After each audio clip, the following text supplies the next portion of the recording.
Hi, I'm Katie Spaduro, and I'm here today with Cyber and our Ask an HR Pro special.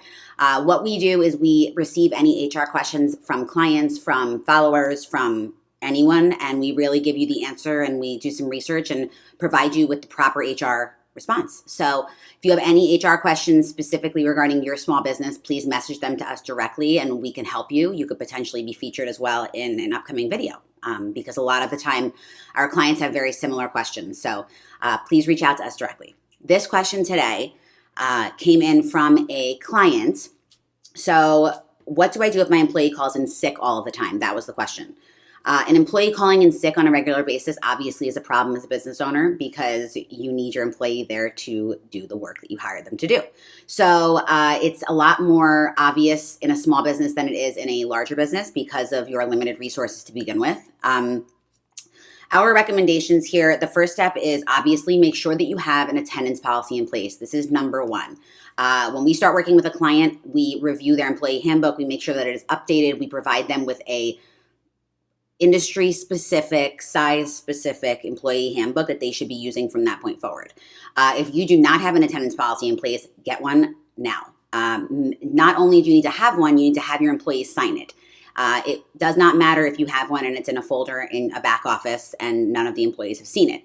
The employees need to actually sign the document, and you need to have that in their file for any of this stuff. To make any sort of business decision, it is super important you have that in place. The next thing I just want to touch on is obviously documenting. Document everything. We talk to clients all of the time. There is such thing as too much documentation, but you'll have to call us directly and we'll have to tell you exactly what I mean by that.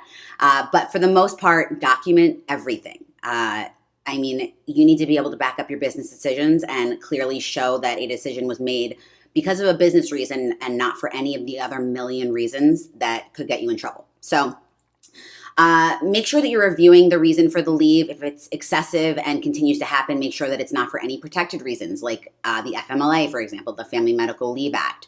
If they have some sort of serious health condition and you have over 50 employees, we want to make sure that we're looking at that.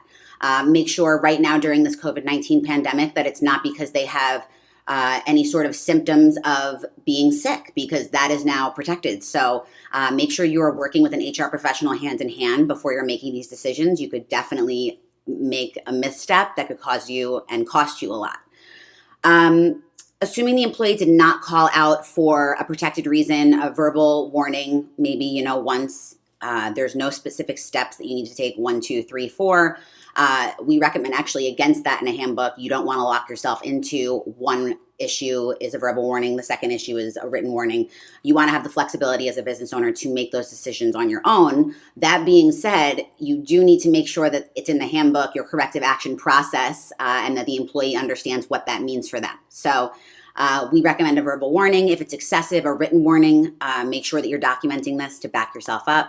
Again, none of this matters if you don't have an attendance policy in place for the most part. So start with your employee handbook and your attendance policy. It's super important.